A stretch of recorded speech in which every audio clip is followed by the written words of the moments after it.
Devastation Evoker is a brand new class and specialization to Dragonflight, and this is a beginner guide for 10.2 or Season 3, meaning there is going to be absolutely no information overload, but I am going to give you all the vital information you need to know to get the ball rolling quickly and efficiently as a beginner this season. First things first, let's look at the stat priority. Now, I will preface this by saying that as a beginner, you should always prioritize eye level increases over secondary stats, but this is my priority pyramid if you are looking at getting those perfect secondary stats overall. And the largest part, the bottom of the pyramid, this is the biggest amount we're going to want, and this is going to be crit, secondary is going to be haste, then verse, then mastery as a Devastation Evoker in 10.2. But again, always just focus on getting up your eye level before anything else. Before we get into the rotation and some of the abilities we've got, I just want to show you here, this is the main talent tree I am going to be going with for this guide. There will, of course, be an import string down below in the description so you can import this straight into your game. I won't be going through every individual talent, as that is, of course, information overload, but I am going to be talking about a few of the core ones, so make sure you wait for that when we go through the rotation. But before we do that, let's actually look at some of the core cooldowns and utilities that you have available in your spellbook. Now, I'm not going to go through every single one of these either, and when you're a lot more comfortable with the class or spec, I do always advise that you take a look through your spellbook at every spell you have available, and that's also going to be the same for the talent tree. I wouldn't get too involved in it until you're more comfortable with the core rotation, but when you are, you can always graduate from the more of the beginner side of things and then start looking more in depth at what you have available, and that's when you're really going to master the spec. But let's learn to walk before we can run, of course. So these are the core cooldowns that you're going to be using. First, up here at the top, we have Obsidian Scales. This is quite simply a personal defensive that is going to reduce your damage taken. Then we have top right, which is Time Spiral.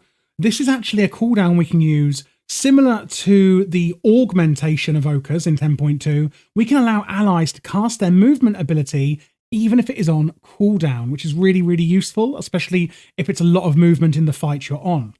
We then have Tip the Scales, which means that your next empowered spell is instant and cast at maximum power. If you're wondering what an empowered spell is, don't worry, we're going to go through that shortly. But to put it simply, what evokers can do, as they are kind of dragons, if you will, is kind of breathe in and then wait and kind of empower and hold their breath and then let out like kind of huge abilities. And you can actually choose what stage of that you are actually going to release that on, and that actually is going to predict how much power you're going to put into that ability. But again, more on that in a minute.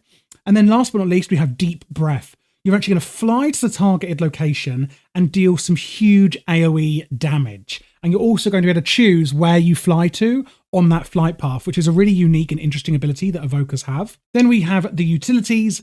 Fury of the Aspects. I must say the icon for this one is the most beautiful out of all the bloodlusts that all classes have, in my opinion. So yes, this is a bloodlust, and evokers do have this to buff their party for 30% haste. Then we have Zephyr, which is going to reduce the damage for your party and also apply a speed boost, which is really useful. Down here we have Blessing of the Bronze. This is similar to Mark of the Wild with druids, or Arcane Intellect with mages. It's going to reduce the cooldown of movement abilities for your allies, and this is going to last 1 hour. We then have Hover, which is a personal one, which we can use to increase our movement and let us cast our spells while we are on the move, which is really, really useful. And last but not least, again, is Quell, and this is quite simply our evoker's interrupt/kick to interrupt any spell casting. Now we're actually in game, let's take a look at the rotation and how it all comes together. First things first is this weak aura you see here. This is a weak aura I use for all my class guides. It's very simple. You can quite literally click the link down below, and if you have weak aura installed, you can type /WA, and then you can press import up here and literally put in the code that you get from the link below in the description, and that's going to import this weak aura straight into your game, and that is all you need to do. It's going to give you everything you need here. If you need any help with that, join my Discord down below, where we have tons of people that also use this who can also help you out. And we also do a lot of Mythic Plus and raiding, etc. together, and all talk about class discussions. It's a really great community we have. This is an extra resource you have here called Essence, and this is something we're going to be using on some of our spells. So Down here we have our keybinds. I'm going to go through these one by one and then show you how it all comes together. At number 1, we have Fire Breath.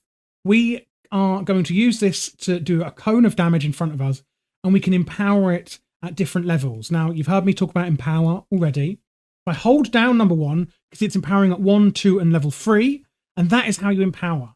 So we're always going to use this at empower 1, and it's also going to do a damage over time to the target. On number 2, we have Shattering Star. This is going to do some damage, and it's going to increase the damage that your target takes from you by 20% for 4 seconds. And that is going to grant you something called Essence Burst. Now, Essence Burst is, see, these are our essence here. We have 6 essence. When I use this one, which we're going to use after our Fire Breath, you can see here it's empowered 2 of our spells, which, ignoring number 3 for now, we're going to go straight to 4 and 5. We have Disintegrate and Pyre. Basically, this is making them free to cast with no essence. That's what Essence Burst does. Disintegrate is going to slow them and do some damage to one target. So we're going to use Disintegrate for single target, and Pyre is going to be for AoE. So again, use Fire Breath for Empower 1. Then we're going to use Shattering Star to increase the damage they take from us and get Essence Burst.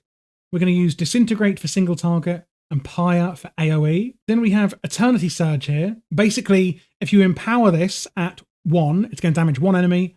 You empower it at 2, it's going to do 2 enemies and 3 for free. And again, you can see that we can hold it down and empower it at 1, 2, and 3. So if we're dealing with 3 enemies, for example, here it's 2, you can see it's hit 2 training dummies. If we did empower it at 3, which we just did, and there's only 2 targets, then you're wasting it. So only empower it up to the level you need to. So again, empowering it at 1 will damage 1 enemy, 2 for 2, and 3 for free. You don't need to go over if you have only 1 or 2 enemies, for example. And the priority list we are going to do here is going to be Fire Breath, Shattering Star, then Eternity Surge, and then using our Disintegrate or Pyre, depending if it is single target or AoE. We are also going to use this next one here, Deep Breath, and we're going to use this if there is 2 or more targets. This is a cooldown, and we can use it here. You can see I can choose the distance, and we're going to fly across the battlefield and do AoE damage to everything in our path. It's also going to remove any movement impairment root effects on yourself. We're then going to use Living Flame on single target and Azure Strike for AoE, or if we're on the move. And these are our 2 filler spells. Another thing to say about Living Flame is that when we use Fire Breath, if we empower it at 1, 2, and 3, you can see I've gained 3 stacks here of something.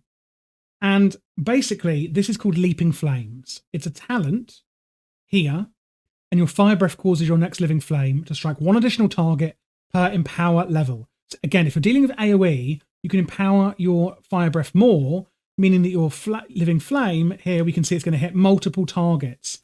And again, if you empower this at 1, 2, or 3, that's going to depend on how many targets your Living Flame will hit. So you can see we had 3 stacks then. If we only empower it to 1, you can see I've only got 1 stack of Leaping Flame, meaning it's only going to attack 1 additional target. So if you've got 2 targets like we have here, that is going to work perfectly.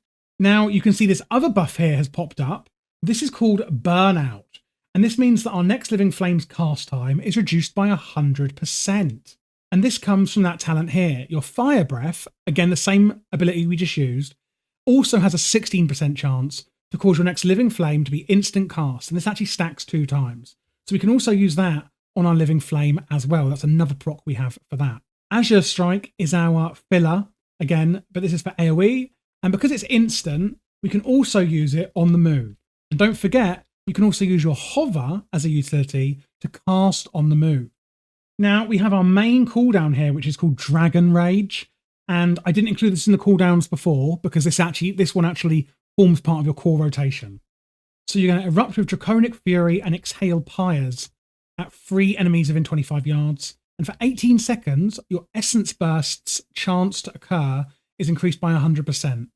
And that, remember, is your proc for free essence using spells.